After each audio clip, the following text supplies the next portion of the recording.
Hello दोस्तों, आज है 19 दिसंबर 2025 दिन शुक्रवार का, हिंदी तिथि पौष कृष्ण अमावस्या। और आइए बात करते हैं आज के मुख्य समाचार, बड़ी खबरें, देश और दुनिया का ताजा अपडेट लेकर हाजिर हो गए। आज का ये वीडियो भी बहुत ही स्पेशल होने वाला है, किसान भाइयों के लिए, युवाओं के लिए, कर्मचारियों के लिए, पढ़ने वाले बच्चों के लिए और आम जनता से जुड़े कई महत्वपूर्ण फैसले जानेंगे। देश के अलग अलग राज्यों की ओर से महत्वपूर्ण बड़ी खबरें आई है। खबरों की शुरुआत आप लोगों के प्यार और आशीर्वाद के साथ इस वीडियो को आप कर दीजिएगा दोस्तों लाइक और शेयर, ताकि हमें मोटिवेशन मिलता रहे और हम हर रोज ऐसे ही काम की बड़ी खबरें आपके लिए लेकर आते रहें। और जैसा कि आपको मालूम है, हर रोज हम खबरों की शुरुआत अलर्ट भरी और चौंकाने वाली खबरों के साथ करते हैं। तो लीजिए, प्रस्तुत है आज की पहली बड़ी खबर जो आपके काम की होने वाली है। यानी दोस्तों, अब डॉक्टरों को साफ साफ लिखना होगा दवाई का नाम। एनएमसी ने यह आदेश जारी कर दिया है। डॉक्टरों को अब अपनी दवा पर्चियों पर साफ साफ लिखना पड़ेगा। इसकी निगरानी नेशनल मेडिकल कमीशन करेगा। दरअसल राष्ट्रीय आयुर्विज्ञान आयोग यानी एनएमसी का यह मानना है कि अस्पष्ट पर्चियों की वजह से कई बार होता ना कि दोस्तों मेडिकल स्टोर वाले भी गलत दवाई दे देते हैं, इलाज में देरी होती है, मरीजों की जान को भी खतरा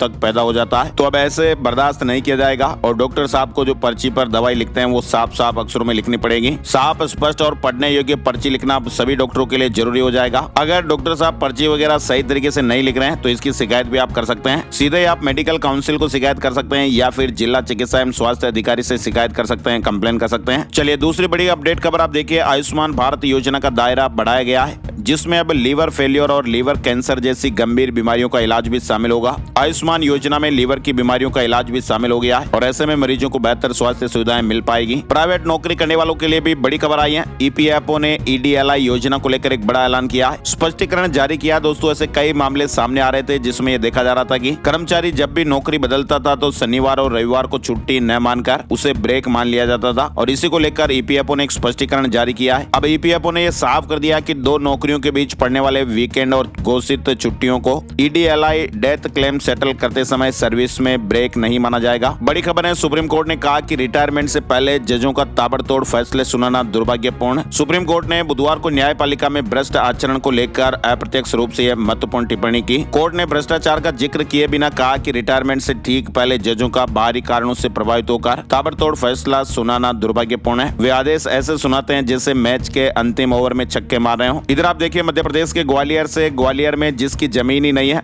ऐसे लोगों ने फर्जी तरीके से कागज डॉक्यूमेंट वगैरह बनवाकर एक दूसरे व्यक्ति की 20 बीघा जमीन को बेच दिया। भूमि की वास्तविक मालकिन की शिकायत पर अब पुलिस ने मामला दर्ज कर जांच शुरू कर दी है। इसके अलावा मध्य प्रदेश ग्वालियर से आप देखिए, स्कूटी फाइनेंस कराने पहुंचा एक शख्स तो फर्जी लोन का राज खोला। 6.25 लाख रुपए के 2 लोन ले रखे थे। तो ये भी एक धोखाधड़ी से जुड़ा मामला है जो हमें अलर्ट करता है। इसके अलावा बड़ी खबर आ रही है, भारत और साउथ अफ्रीका का चौथा T20 मैच देखने के लिए जिन लोगों ने टिकट लिया था, अब बीसीसीआई सबके पैसे वापस लौटाएगा। कोहरे के कारण ये मैच रद्द हुआ था।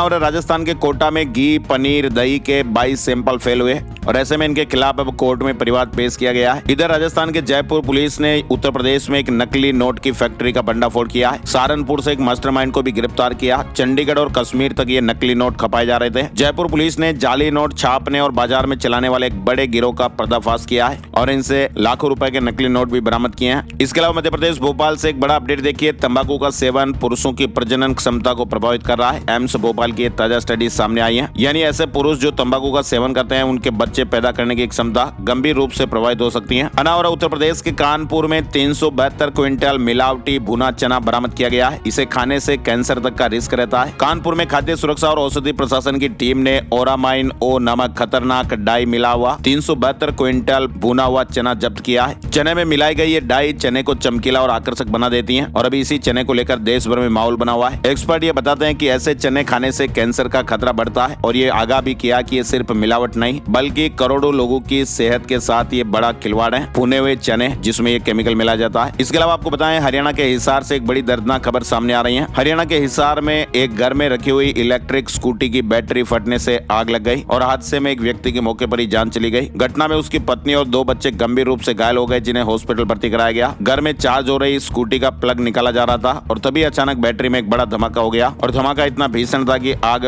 तेजी से पूरे घर में फैल गई। वहीं हरियाणा में जीएसटी चोरी में एक दवा कारोबारी अरेस्ट हुआ है। 118 करोड़ 49 लाख रुपए की अवैध बिक्री भी पाई गई। हरियाणा के सोनीपत के एक दवा कारोबारी को केंद्रीय जीएसटी टीम ने गिरफ्तार किया है। इसके अलावा देखिए आप कुरुक्षेत्र में टावर लगाने के नाम पर 4 लाख रुपए हड़प लिए गए। फेसबुक पर एड देखी थी और फिर बदमाशों से कांटेक्ट किया गया और उन्होंने भरोसा जीतकर 4 लाख रुपए हड़प लिए। तो ऐसे में टावर लगाने के चक्कर में आपको नहीं पड़ना चाहिए। इधर आप देखिए केंद्रीय शिक्षा मंत्री धर्मेंद्र प्रधान ने नई दिल्ली में शिक्षा और पढ़ाई में आर्टिफिशियल इंटेलिजेंस के उपयोग को लेकर परामर्श समिति की तीसरी बैठक की अध्यक्षता की। उन्होंने कहा कि स्कूलों में एआई भी पढ़ाई का हिस्सा होगा, बच्चों और शिक्षकों को फायदा मिलेगा। कनाडा में 80 साल में सबसे बड़ी जनसंख्या गिरावट देखी गई है और इसकी मुख्य वजह अस्थायी निवासियों खास करके अंतर्राष्ट्रीय छात्रों की संख्या में कमी। सख्त इमिग्रेशन नीतियों से भारतीय छात्रों पर सबसे ज्यादा असर पड़ा, जिनके स्टडी परमिट आधे से भी कम हो गए। कनाडा में पिछले 80 साल में पहली बार इतनी बड़ी जनसंख्या गिरावट दर्ज की गई है। इधर आप देखिए लद्दाख को वैश्विक पर्यटन स्थल बनाने के लिए डेस्टिनेशन लद्दाख अभियान लॉन्च किया गया है। खबरों में और आगे बढ़ते हैं। बड़ी खबर देखिए पीएम मोदी को ऑर्डर ऑफ ओमान सम्मान मिला है। सुल्तान हैतम ने सम्मानित किया। वहीं भारत और ओमान ने ट्रेड एग्रीमेंट पर भी साइन किए हैं। दोनों नेताओं ने द्विपक्षीय बैठक भी की। इसके अलावा देखिए आप हंगामे के बीच वीबी जी राम जी बिल संसद से पास हो गया है। विपक्ष ने कागज फाड़े। कृषि मंत्री शिवराज सिंह चौहान ने गुरुवार को दोनों सदनों में विपक्ष के सवालों का जवाब दिया और इस दौरान विपक्ष ने बिल के विरोध में जमकर नारेबाजी भी की। विपक्षी सांसद बेल में पहुंच गए और कागज फेंके। हंगामे के बीच बिल ध्वनि मत से पास हो गया। कृषि मंत्री शिवराज सिंह चौहान ने कहा कि मनरेगा का नाम पहले महात्मा गांधी के नाम पर नहीं रखा गया, वो तो पहले नरेगा थी। बाद में जब 2009 के चुनाव आए तब चुनाव और वोट के कारण महात्मा गांधी याद आए और इसके बाद उसमें जोड़ा गया महात्मा गांधी। कुल मिलाकर दोस्तों नरेगा के नाम को बदलने वाला जो ये बिल है वीबी जी राम जी बिल लोकसभा के बाद अब राज्यसभा में भी पारित हो गया है। ग्रामीण परिवारों को साल में 125 दिन रोजगार देने का इसमें वादा किया गया है। साथ ही आप देखिए बड़ी खबर बंगाल की जॉब गारंटी योजना महात्मा गांधी के नाम पर होगी। सीएम ममता बनर्जी ने ऐलान किया कि बंगाल की रोजगार गारंटी योजना कर्मश्री का नाम बदलकर महात्मा गांधी के नाम पर रखा जाएगा। वहीं देखिए आप करूर भगदड़ के बाद विजय की तमिलनाडु में पहली रैली हुई। 35,000 लोग पहुंचे। अभी हाल ही में आपको पता होगा करूर भगदड़ में 41 लोगों की जानें गई थी और इसको लेकर विजय पर अभी कोर्ट में मुकदमा भी चल रहा है। साथ ही आप देखिए डोनाल्ड ट्रंप ने कहा कि टैरिफ मेरा फेवरेट अंग्रेजी शब्द है। ट्रंप ने यह भी दावा किया कि इसकी मदद से उन्होंने अपने कार्यकाल के पहले 10 महीनों में दुनिया भर में 8 युद्धों को रोका। दरअसल ट्रंप ने अपने कार्यकाल के 11 महीने पूरे होने पर व्हाइट हाउस से राष्ट्र को संबोधित किया है। साथ ही बड़ी खबर देखिए भारत का 98% सामान ओमान में टैक्स फ्री होगा। सीपीए डील साइन हुई है। नौकरियां भी बढ़ेगी, प्रवासियों को वीजा भी आसान से मिलेगा। साथ ही आप देखिए एयरटेल ने शाश्वत शर्मा को सीईओ और मैनेजिंग डायरेक्टर बनाया है। 1 जनवरी से पदभार संभालेंगे। इधर बड़ी खबर आ रही है बिहार को लेकर। बिहार में सीएम नीतीश कुमार की सुरक्षा बढ़ा दी गई है। खुफिया विभाग से मिले इनपुट के बाद एसएसबी के घेरे को पहले से और सख्त किया गया है। हिजाब विवाद के बाद नीतीश कुमार की सुरक्षाएं बढ़ाई गई है। एसएसजी का घेरा पहले से सख्त होगा, चुनिंदा लोग ही पास जाएंगे। इधर आप देखिए अब स्वच्छ यमुना की नई डेडलाइन 2029 घोषित हो गई है। 8,000 करोड़ से 303 ड्रेनेज परियोजनाओं पर काम किया जाएगा। सरकार का लक्ष्य है कि इन परियोजनाओं से यमुना में प्रदूषण को कम किया जा सके और नदी को स्वच्छ बनाया जा सके। इधर आप देखिए दिल्ली ट्रैफिक चालान भुगतान अब डिजिटल हो गया है। अब यूपीआई से आप तुरंत जुर्माना भर पाएंगे, न नकद और नई कोर्ट के चक्कर। दिल्ली में ट्रैफिक चालान भरना अब और काफी आसान और तेज होने वाला है। एक बड़े डिजिटल कदम के तहत दिल्ली ट्रैफिक पुलिस ने ट्रैफिक चालान के लिए यूपीआई आधारित पेमेंट शुरू कर दिया है। इधर आपको बताएं दिल्ली में नो पीयूसी नो फ्यूल अभियान का असर भी दिखाई दिया। 24 घंटे में 61,000 से ज्यादा पीयूसी सर्टिफिकेट बने। 3,746 वाहनों के चालान भी बनाए गए। दिल्ली में अब सख्ती बढ़ गई है। जगह जगह गाड़ियों की सर्चिंग हो रही है। सिर्फ BS6 इंजन वाली गाड़ियों को एंट्री दी जा रही है और जिनके पास पोल्यूशन सर्टिफिकेट नहीं है उनको पेट्रोल डीजल भी नहीं दिया जा रहा है। इसके अलावा आप देखिए बड़ी खबर आ रही है केंद्रीय सड़क परिवहन मंत्री नितिन गडकरी ने राज्यसभा में बताया कि भारत में हर साल करीब 5 लाख सड़क हादसे होते हैं, जिनमें औसतन 1,80,000 के लगभग लोगों की जानें चली जाती हैं। नितिन गडकरी ने बताया कि केंद्र सरकार राज्यों को आधुनिक एम्बुलेंस देने की योजना बना रही है और इसके तहत एम्बुलेंस हादसे की जगह पर 10 मिनट के भीतर पहुंच जाएगी। उत्तराखंड से बड़ी खबर आ रही है 1 जनवरी से शुरू होगा भूलेख पोर्टल। व्हाट्सएप और SMS से दाखिल खारिज अपडेट की सूचना आपको मिल जाएगी। 1 जनवरी से प्रदेश में भूलेख पोर्टल की शुरुआत होने वाली है। उत्तराखंड को लेकर अपडेट है। साथ ही उत्तराखंड में आप देखिए अल्पसंख्यकों को दामी सरकार ने बड़ी सौगात दी है। 4 लाख तक की वार्षिक आय वालों को भी योजनाओं का लाभ मिलेगा। पहले क्या होता था, जिन योजनाओं में अब तक 2.5 लाख तक की वार्षिक आय का प्रावधान था उसे बढ़ाकर अब 4 लाख रुपए कर दिया गया है। अल्पसंख्यकों के लिए चलाई गई विभिन्न योजनाओं के लिए वार्षिक आय का दायरा 2.5 लाख से बढ़ाकर अब 4 लाख रुपए हुआ। इधर आप देखिए हिमाचल प्रदेश कैबिनेट मीटिंग 30 दिसंबर को हिमाचल प्रदेश मंत्रिमंडल की बैठक होगी और इसमें कई महत्वपूर्ण फैसले लिए जाएंगे। साथ ही आप देखिए हिमाचल प्रदेश में HRTC कर्मचारियों के लिए उन्नत सैलरी सैलरी स्कीम शुरू हुई है, कई तरह के फायदे मिलेंगे। हिमाचल प्रदेश में 1 लाख से अधिक लोगों को नहीं मिल पाएगी पेंशन। हिमाचल प्रदेश में ई-KYC नहीं करवाने वाले सामाजिक सुरक्षा पेंशन लेने वाले 1,17,000 पेंशनर्स की पेंशन पर रोक लगा दी गई है। निदेशालय अनुसूचित जाति ने सभी तहसील कल्याण अधिकारियों को निर्देश भी जारी कर दिए हैं। ई-KYC करवाने पर इनकी पेंशन दोबारा शुरू हो जाएगी। इसके अलावा आप देखिए, इंडसइंड बैंक और जियो बीपी ने मिलकर एक नया क्रेडिट कार्ड भी लॉन्च किया है, जो कि खास तौर पर फ्यूल और रोजमर्रा के खर्चों को आसान और फायदेमंद बनाने के लिए तैयार किया गया है। एनपीएस निवेश पर अब लोन भी मिलेगा। नियमों में बदलाव से अब कई बड़े फायदे मिलने वाले हैं। रिटायरमेंट की प्लानिंग करने वालों के लिए अब एनपीएस सिर्फ बचत का जरिया नहीं रहा। सरकार ने इसके नियमों में कई ऐसे बदलाव किए हैं जो आम नौकरी पेशा लोगों के लिए बड़ी राहत बन सकते हैं। एनपीएस में निवेश पर लोन की सुविधा भी जुड़ गई है। यानी दोस्तों, सबसे बड़ा फायदा ये हुआ, बदलाव ये हुआ कि अब एनपीएस अकाउंट को गिरवी रखकर बैंक से लोन भी लिया जा सकता है और ऐसे में आपात स्थिति में बिना रिटायरमेंट फंड तोड़े पैसों की जरूरत भी पूरी की जा सकेगी। इधर आप देखिए, ईरान में अब कितने परमाणु वैज्ञानिक जिंदा बचे हैं। इजराइल के डोजियर से यह खुलासा हुआ। 2025 में इजराइल ने ईरान के 100 परमाणु वैज्ञानिकों की एक सूची तैयार की थी, लेकिन अभी भी ताजा अपडेट यह है कि ईरान के पास 85 परमाणु वैज्ञानिक अभी भी जिंदा बचे हुए हैं। क्षेत्रीय ग्रामीण बैंकों के लिए वित्त मंत्रालय ने एक नया लोगो जारी किया है। वित्त मंत्रालय ने क्षेत्रीय ग्रामीण बैंकों यानी आरआरबी के लिए यह नया लोगो जारी कर दिया है, जो मई 2025 से प्रभावी माना जाएगा। निवेशकों के हितों में शेयर बाजार संहिता में बदलाव किया जाएगा। संसद में सिक्योरिटी मार्केट्स कोड बिल पेश हुआ है। इस बिल को वित्त से जुड़ी संसद की स्थायी समिति के पास भेजा गया है और इसमें सेबी के सदस्यों की संख्या को 9 से बढ़ाकर 15 करने का भी प्रस्ताव है। और हाँ दोस्तों, इस बिल का एक और उद्देश्य भी है, यानी इस बिल का उद्देश्य शेयर बाजार, म्यूचुअल फंड और बॉन्ड आदि से जुड़ी संहिताओं को एक करना है ताकि निवेशकों की रक्षा हो सके। इसी बीच ये भी अपडेट आ रहा है कि म्यूचुअल फंड में निवेश करने वालों के लिए एक बड़ा अपडेट है। सेबी ने नियमों में महत्वपूर्ण बदलाव किए हैं। सेबी ने म्यूचुअल फंड से जुड़े नियमों को नए सिरे से लिखने का फैसला किया है और इसके तहत नए सेबी म्यूचुअल फंड रेगुलेशन 2026 नए नियम लाए जाएंगे।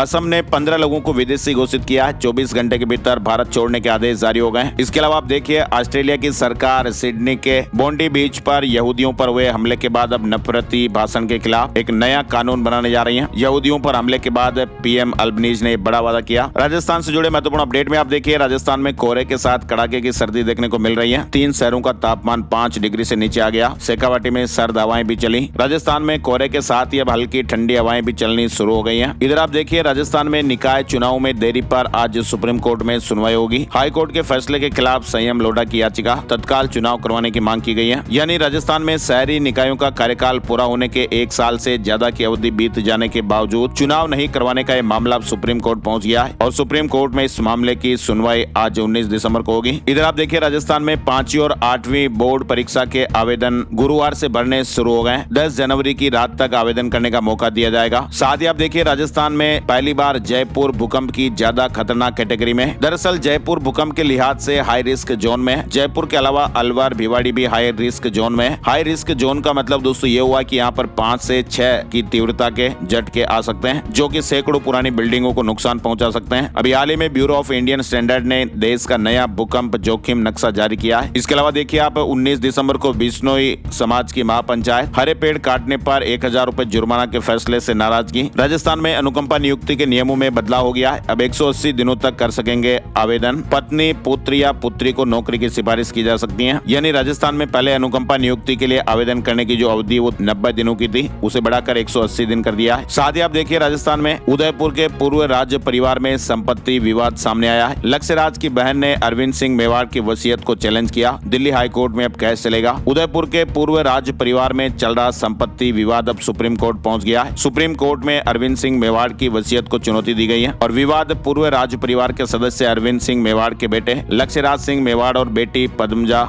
कुमारी परमार के बीच है। इसके अलावा देखिए आप, जस्टिस डॉक्टर नूपुर भाटी ने कहा कि स्ट्रेस भगाने के लिए मेडिटेशन जरूरी है। इधर राजस्थान में आप देखिए, पूर्व सीएम अशोक गहलोत अरावली बचाओ मुहिम के समर्थन में उतर गए हैं। अशोक गहलोत ने कहा कि ये पहाड़ियां और यहाँ के जंगल एनसीआर और आसपास के शहरों के लिए फेफड़ों का काम करते हैं। ये धूल भरी आंधियों को रोकते हैं और प्रदूषण कम करने में महत्वपूर्ण भूमिका निभाते हैं। साथ ही आपको बताएं, राजस्थान हाई कोर्ट ने निचली अदालत का 31 साल पुराना फैसला पलटा है। कोर्ट ने फैसला सुनाते हुए स्पष्ट किया कि 2 व्यक्तियों के बीच निजी या व्यावसायिक लेन देन के विवाद को SC/ST एक्ट का रूप देना कानून का सरासर गलत इस्तेमाल है। बांसवाड़ा में शिक्षकों का 2 दिवसीय महाकुंभ आज, जी हां, इस महाकुंभ में प्रदेश भर से करीब 15,000 शिक्षक शामिल होंगे। साथ ही आपको बताएं, राजस्थान में वरिष्ठ नागरिक निःशुल्क तीर्थ यात्रा के लिए उदयपुर से भी वरिष्ठ नागरिक यात्री ट्रेन में सवार हुए। ये ट्रेन 20 दिसंबर को कामाख्या देवी पहुंचेगी, 25 दिसंबर को उदयपुर होकर डूंगरपुर लौटेगी। राजस्थान के आप देखिए, मेवाड़ के प्रसिद्ध कृष्णधाम सांवलिया जी मंदिर में गुरुवार को भगवान का भंडारा खोला गया और भंडार खुलते ही पहले दिन 12 करोड़ 10 लाख रुपए की गिनती हुई। आज अमावस्या पर भी काउंटिंग होगी। राजस्थान के भीलवाड़ा यूआईटी के एएन रवि श्रीवास्तव एपीओ कर दिए गए। इसके पीछे प्रशासनिक कारणों का हवाला दिया गया है। उत्तर प्रदेश से महत्वपूर्ण अपडेट में देखिए, यूपी सरकार की चेतावनी, बेवजह 3 दिन घरों से ना निकलें। शीतलहर, ठंड से 6 शहरों में स्कूल 20 दिसंबर तक बंद। 10 जिलों में टाइमिंग भी बदली है। उत्तर प्रदेश में भी अभी 1-2 दिन भयंकर ठंड पड़ने वाली है और इसीलिए सरकार ने चेतावनी दी है। सरकार ने कहा कि अगले 2-3 दिनों तक प्रदेश में घना कोहरा रहेगा, विजिबिलिटी 0 तक जा सकती है, इसलिए बेवजह घर से बाहर ना निकलें, नई यात्राएं करें। इंदौर शहर के बीच मेट्रो को लेकर हाईकोर्ट में सुनवाई हुई। कोर्ट ने शासन को 2 दिन में स्टेटस रिपोर्ट पेश करने को कहा है। अगली सुनवाई 28 जनवरी को होगी। और इसी बीच अपडेट है कि भोपाल में 20 दिसंबर से मेट्रो दौड़ेगी, 21 तारीख से आम जन सफर कर पाएंगे। इसके अलावा देखिए आप, महाकाल मंदिर में गेट 1 से प्रवेश व्यवस्था बदली है। निर्माण कार्य के कारण सेनाई द्वार से श्रद्धालु प्रवेश करेंगे। ये नई व्यवस्था गुरुवार से लागू हो गई है। इसके अलावा देखिए आप, इंदौर में 18 जनवरी को भारत और न्यूजीलैंड मुकाबला, डे नाइट मैच के टिकट रेट तय हो गए। सबसे सस्ता 800 रुपए और सबसे महंगा 7,000 रुपए। इधर आप देखिए, इंदौर मनमाड़ रेल लाइन के लिए 19 गाँव की जमीन का अधिग्रहण होगा। रेल मंत्रालय ने अधिसूचना जारी की है और 30 दिन में दावे और आपत्ति बुलवाए गए। मध्य प्रदेश से महाराष्ट्र तक प्रस्तावित इंदौर मनमाड़ रेलवे लाइन के लिए रेल मंत्रालय ने अधिसूचना जारी कर दी है। इंदौर जिले की तहसीलों के 19 गाँव की जमीन अधिग्रहित की जाएगी। इसके अलावा देखिए आप, इंदौर वन मंडल में बाघों की गणना शुरू हो गई है। 8 दिन तक ये गिनती चलेगी। छत्तीसगढ़ के सुकमा जिले में सुरक्षा बलों को बड़ी सफलता मिली है। महिला माओवादी समेत 3 नक्सली ढेर कर दिए गए। इधर आप देखिए, उत्तर प्रदेश में विधानमंडल का शीतकालीन सत्र आज से शुरू हो रहा है। कोडीन और एसआईआर पर हंगामे के आसार। पश्चिमी उत्तर प्रदेश में घने कोहरे का रेड अलर्ट है। सर्दी ने 14 साल का रिकॉर्ड तोड़ दिया है। उत्तर प्रदेश पुलिस विभाग में कंप्यूटर ऑपरेटर के 1352 पदों पर भर्ती निकली हुई है। साथ ही आप देखिए, मथुरा हादसे की जांच के लिए समय बढ़ा दिया गया है। अब शुक्रवार शाम तक टीम जांच करेगी। साथ ही आप देखिए, यूपी में पंचायत चुनाव में एसआईआर लागू करने की याचिका खारिज हो गई है। इलाहाबाद हाईकोर्ट ने जनहित याचिका पर यह फैसला सुनाया है। न्यायालय ने राज्य निर्वाचन आयोग की प्रक्रिया में हस्तक्षेप करने से इनकार कर दिया है। इधर आप देखिए, उत्तर प्रदेश संभल में नर्सरी से 12वीं तक के स्कूल बंद। 2 दिन के अवकाश का डीएम ने आदेश जारी कर दिया है। परीक्षाओं पर यह आदेश लागू नहीं होगा। शीतलहर के कारण संभल में 19 और 20 दिसंबर को कक्षा नर्सरी से 12वीं तक के सभी स्कूल कॉलेज 2 दिनों के लिए बंद रहेंगे। यह अवकाश परीक्षाओं पर लागू नहीं होगा और परीक्षाएं पूर्व निर्धारित कार्यक्रम के अनुसार ही आयोजित होगी। इधर देखिए, लखनऊ में 20 दिसंबर से 2 दिवसीय अटल स्वास्थ्य मेला, निःशुल्क जांच, उपचार और दिव्यांग सहायता के लिए 100 से अधिक हॉस्पिटल जुटेंगे। उत्तर प्रदेश में नए साल में 1.5 लाख सरकारी नौकरियों का तोहफा मिलेगा। सीएम योगी आदित्यनाथ ने हरी झंडी दे दी है। 10 साल में 10 लाख रोजगार देने का रिकॉर्ड बनेगा। इधर आप देखिए, उत्तर प्रदेश से एक और बड़ी खबर आ रही है। उत्तर प्रदेश के उन्नाव में 25 साल के एक फेमस यूट्यूबर के घर ईडी की छापेमारी हुई है। उन्नाव से दुबई जाकर क्रूज पर शादी की थी। BMW जैसी लग्जरी कारों का शौक भी है। ताजा अपडेट यह है कि यूट्यूबर अनुराग और उसके परिवार के सभी बैंक खाते सीज कर दिए गए। 18 घंटे की जांच के बाद देर रात ईडी की टीम लौट गई। गेमिंग ऐप संचालक यूट्यूबर अनुराग द्विवेदी की मुश्किलें बढ़ती हुई दिख रही हैं। उत्तर प्रदेश में आप देखिए, शिक्षक संघ अधिवेशन में पुरानी पेंशन का मुद्दा उठा। उच्च शिक्षा मंत्री ने कहा कि शासन स्तर पर बातचीत करेंगे। इस सम्मेलन में प्रदेश भर के शिक्षक शामिल हुए। झारखंड से बड़ी खबर आप देखिए, भारतीय रेलवे ने तत्काल टिकट बुकिंग प्रक्रिया को अधिक पारदर्शी और सुरक्षित बनाने के लिए एक पहल की है। काउंटर से तत्काल टिकट के लिए ओटीपी अनिवार्य होगा। धनबाद मंडल की 8 ट्रेनों में ये व्यवस्था लागू भी हो गई है। ओटीपी वेरिफिकेशन के बाद ही टिकट मिल पाएगा। इधर आप देखिए, हरियाणा में ट्रेवल एजेंटों पर अंकुश लगेगा। डीसी को रजिस्ट्रेशन की पावर। एडीसी सुनवाई के लिए नामे ट्रेवल एजेंटों की चूक की शिकायतें भी सुनेंगे। पंजाब में ईडी का बड़ा एक्शन हुआ है। पार्ल ग्रुप के PACL घोटाले की 3,436 करोड़ रुपए की संपत्तियां अटैच की गई हैं। इधर आप देखिए, हरियाणा में उद्योगपतियों को लगवाना होगा ऑनलाइन मॉनिटरिंग सिस्टम। प्रदूषण नियंत्रण बोर्ड ने डेडलाइन दी है। उद्योगपतियों को 31 दिसंबर तक ऑनलाइन निगरानी सिस्टम लगवाने के निर्देश दिए गए हैं। साथ ही आपको बताएं, पंजाब एवं हरियाणा हाई कोर्ट ने SGPC के सेवानिवृत्त कर्मचारियों को बड़ी राहत दी है। कोर्ट ने कहा कि बिना विभागीय कार्रवाई के रिटायरमेंट लाभ नहीं रोके जा सकते। हरियाणा विधानसभा विंटर सेशन, कांग्रेस का अविश्वास प्रस्ताव मंजूर हो गया है। आज चर्चा होगी। इसके अलावा आप देखिए, हिमाचल प्रदेश से बड़ी खबर आई है। शिमला संजौली मस्जिद की अवैध मंजिलें तोड़ी जाएगी। हिमाचल प्रदेश की राजधानी शिमला स्थित संजौली मस्जिद की अवैध घोषित ऊपरी मंजिलों को गिराने का कार्य गुरुवार को एक बार फिर शुरू हो गया। कोर्ट के आदेशों के बाद ये काम शुरू हुआ है। हिमाचल प्रदेश में भी मौसम में बदलाव हुआ। 20 और 21 दिसंबर को ऊंची चोटियों पर बर्फबारी के आसार रहेंगे। केंद्रीय गृह मंत्री अमित शाह 20 तारीख को हिमाचल प्रदेश में, केंद्रीय गृह मंत्री अमित शाह 20 दिसंबर दिसंबर को हिमाचल आ रहे हैं। इसके अलावा बड़ी खबर आ रही है, जस्टिस मनोज कुमार गुप्ता होंगे उत्तराखंड हाई कोर्ट के chief justice. Allahabad high court के जस्टिस हैं। 9 जनवरी के बाद कार्यभार संभालेंगे। शेयर मार्केट न्यूज अपडेट में दोस्तों आपको बताएं, सेंसेक्स 78 अंक गिरकर 84,482 पर बंद हुआ है। निफ्टी में 3 अंकों की गिरावट रही और ये 25,816 पर बंद हुआ। सोने चांदी के भाव, चांदी की कीमतें लगातार एक बार फिर से ऑल टाइम हाई पर गई। 1 किलो चांदी 1479 रुपए बढ़कर 2,01,120 रुपए प्रति किलो पर बंद हुई। वहीं सोना 157 रुपए बढ़कर 1,32,474 रुपए प्रति 10 ग्राम पर। चलते चलते एक नजर आज का राशि बल। आज 19 दिसंबर शुक्रवार को वृश्चिक राशि वालों के लिए हुनर निखारने और आत्मविश्वास से काम करने का दिन है। बिजनेस की रुकावटें दूर होगी, प्रमोशन के योग भी बनेंगे। इसके अलावा कर्क और मीन राशि वालों की इनकम के सोर्स बनेंगे। दिन अच्छा रहने वाला है। सिंह राशि वालों को भी आज कुछ गुड न्यूज मिल सकती है, अच्छी खबर मिल सकती है। कन्या राशि वालों के दिन की शुरुआत सुखद रहने वाली है। वृश्चिक राशि के लोगों को करियर में आगे बढ़ने के मौके मिलेंगे। धनु राशि वालों के रुके हुए काम पूरे होंगे। मकर राशि वालों को कामकाज में महत्वपूर्ण अधिकार भी मिल सकते हैं और इसके अलावा बाकी राशियों पर सितारों का मिला जुला असर रहेगा। आज के मुख्य समाचार के वीडियो में फिलहाल बस इतनी खबरें। इस वीडियो को आप लाइक और शेयर जरूर कीजिएगा। वीडियो पूरा देखने के लिए आपका दिल से शुक्रिया और बहुत बहुत धन्यवाद। ऐसे ही अपना प्यार और सपोर्ट बनाए रखिए, आशीर्वाद देते रहिए। एक नई जानकारी और नए वीडियो में फिर मिलते हैं, तब तक के लिए जय हिंद, जय भारत, वंदे मातरम।